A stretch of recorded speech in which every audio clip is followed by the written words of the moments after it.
원상우는 엄마를 닮았고 원상아는 아빠 원기선 장군을 닮았던 거네요. 원상우는 정신병원에, 엄마는 다친 방에 오랫동안 있었는데요. 결국 두 명 다 죽음을 맞이했습니다. 원상우는 박재상에게 총을 겨눈 뒤 고비서에게 10억 달러를 송금하라고 하는데요. 10억 달러를 지금 환율로 계산하면 1조 4,400억 원입니다. 정말 큰 금액이죠. 원령가에선 그동안 비자금을 얼마나 모았을까요? 원상아도 박재상도 700억을 껌값 취급했는데 그럴만하네요. 10회 마지막 장면에선 오인주의 계좌에서 돈이 빠져나갔고 누군가 문을 두드리면서 끝이 났습니다. 예고편에서 오인주가 죄수복을 입고 있던 것으로 보아 문을 두들겼던 사람은 형사처럼 보이죠. 그런데 최도일은 왜 전화를 안 받았을까요? 이번엔 진짜 오인주를 배신한 걸까요? 저는 예전 리뷰에도 말했었는데 최도일은 믿을만한 사람입니다. 돈만 밝히고 오인주를 배신할 생각이었다면 진작에 했을 겁니다. 그리고 이번에 어머니까지 옆에 있었는데 이때 비행기 타고 돈을 들고 해외로 튀었다면 완벽한 타이밍이었을 겁니다. 근데 지금 돈 때문에 오인주를 배신한다는 건 너무 늦은 감이 있는 거죠.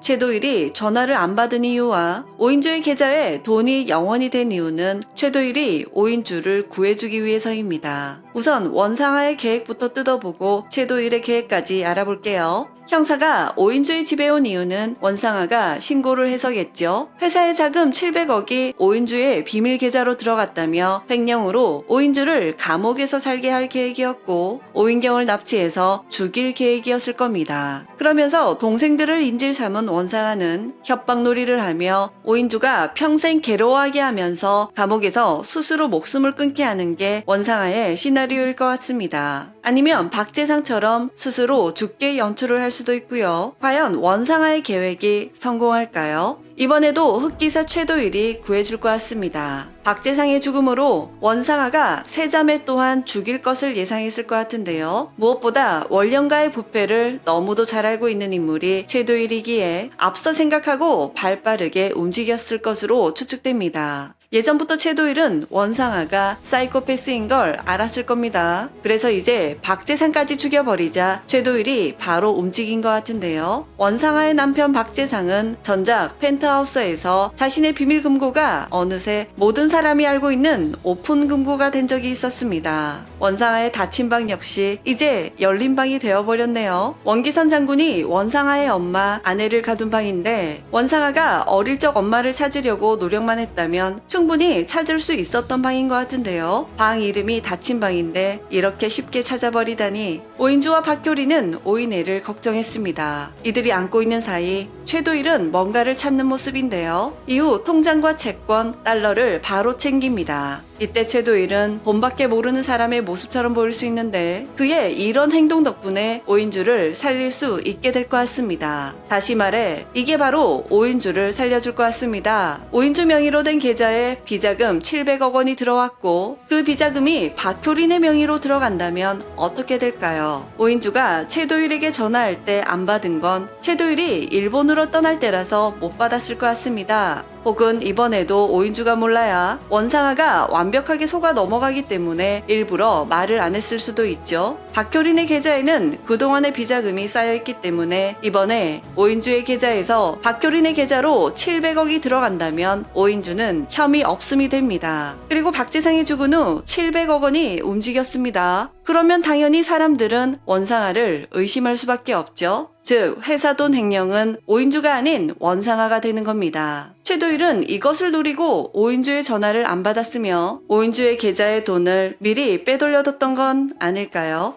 여러분은 어떻게 생각하시는지 함께 의견 나눠주시길 바랍니다. 이상 두중이는 다음 영상으로 만나요. 그럼 안녕!